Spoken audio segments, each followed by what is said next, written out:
you go into therapy yourself and figure out an exit plan. Wow. That's a deal breaker then, yeah? I'm saying that just if I'm thinking of very advanced narcissism, I mean, people are mixed, and there can be very good aspects of a person that's fighting against their own tendency toward narcissism, so they may not be a full-blown narcissist at the time, at any moment. But you don't ever want to find yourself trapped in a marriage, or even having the person as a roommate or a coworker, or as a boss, who's always putting you down, who's trying to control you, who tries to isolate you from other people, who needs to be in the spotlight all the time. We call that advanced narcissism would be an abusive relationship. Where you have to walk on eggshells all the time. You're worried about what they'll say to you. You're worried that they have to control by what? Maybe anger at you, or put downs, or humiliation, or and unfortunately, many partners buy into it. They tend to find partners who are people pleasers. So you're saying this is more of a psychological kind of abuse, emotional abuse, verbal abuse, even, right? It can. Well, yeah. If it's all about me and you dare to talk about you, I want to shift the focus back to me. Well, what about my kids? Or what about my job? I'll turn it back on me. And if you dare to have the audacity, the courage to continue talking about yourself, I'm not going to be a happy camper if I'm a me only, my way or the highway person. Wow. So if you're trapped with, and I've helped many people deal with narcissists, typically as that clip that you had illustrated, narcissists do not like being in therapy because they know on some level that they don't even want to clearly identify to themselves that they're a mess inside. Wow. And so they can't even hold up a psychological mirror to themselves. Doc? Yeah, go ahead. Yeah, I've written a few books, and I wrote a book on listening. And my next book, which I am a narcissist. You had to lead with that. There you go. Thanks. Thank you. No, that was being a topper instead of a plusser. We talked about that on the prior show. But my next book is about how do you have conversations with people that kind of make you nuts, and so that'll be out in a couple of years. But one of the tips that I've learned for many years, and it doesn't always work, but there's something that I say that, bared teeth gets bared teeth, bared neck sometimes gets bared neck. And so what you want to do is have skin in the game, and something that has worked with some of the people I know who have been with narcissists is to say something such as, I need your help with something. But you say it not in a kind of an intriguing way, and they may go, what? But they might say, what? Because the tone is, I need your help with something, and they'll say, what? And if you were to say, you are capable, whether you intend it or not, you are capable of making me feel worse about myself than anyone I know. And my way of dealing with it is to avoid you. And I don't have any control over it.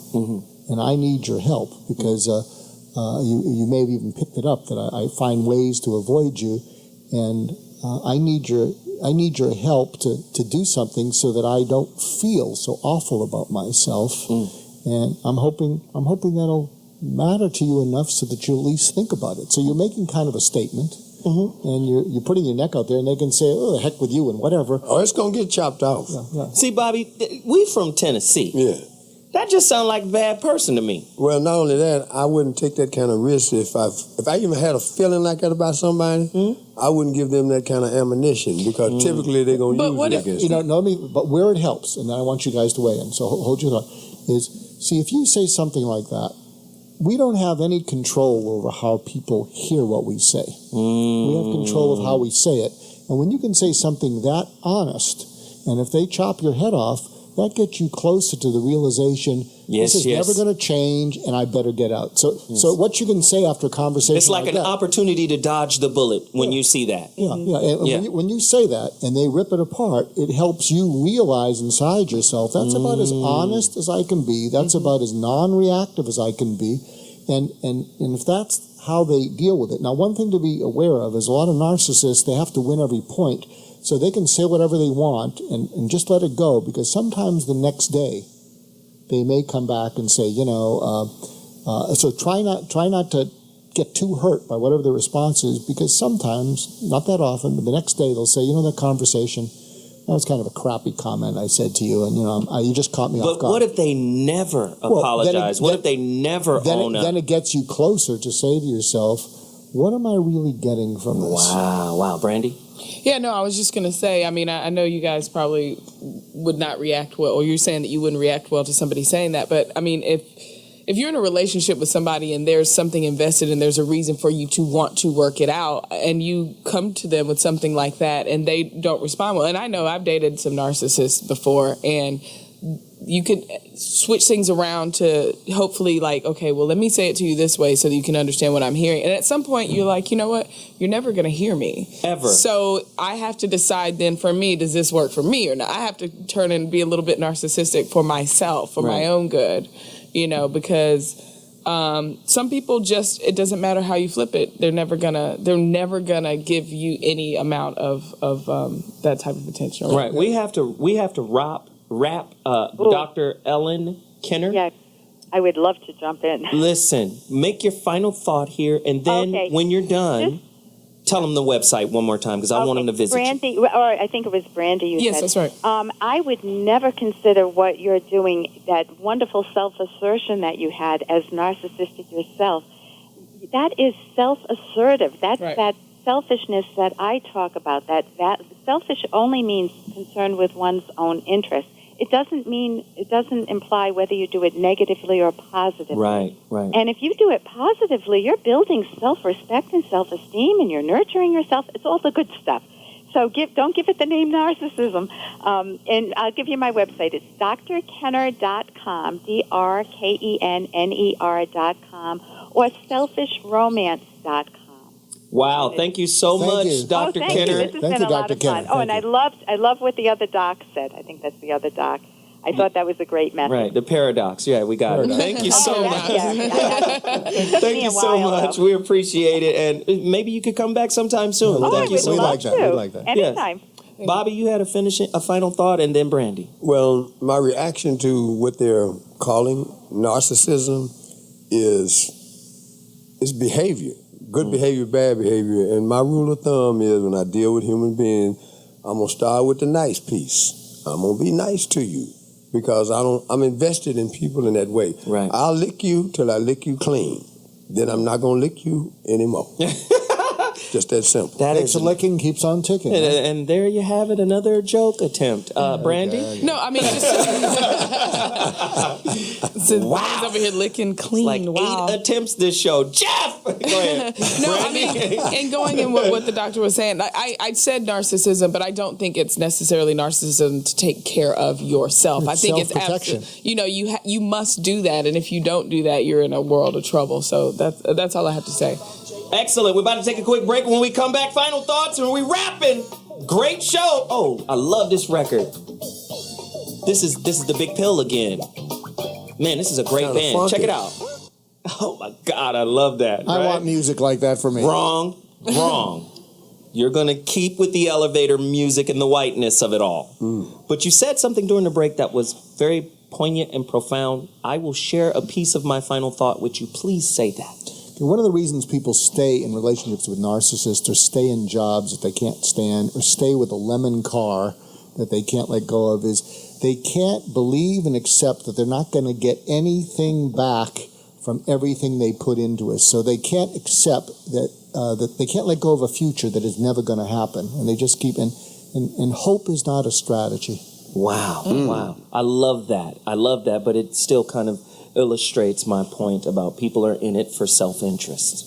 And for me, personally, listen, NPD characteristics and traits: abusive cycle, alienation, always and never statements, anger, baiting, blaming, bullying, cheating, denial, disassociation, domestic theft, emotional blackmail, sense of entitlement, false accusation, favoritism, fortuitous litigation, gaslighting, grooming, harassment, hovers and hovering, impulsiveness, imposed isolation, intimidation, invalidation, lack of conscious, lack of objective, object consistency, magical thinking. Listen to that. Neglect, normalizing, no-win scenarios, objectification, parental alienation syndrome, pathological lying, proxy recruitment, raging, violence and impulsive aggression, sabotage,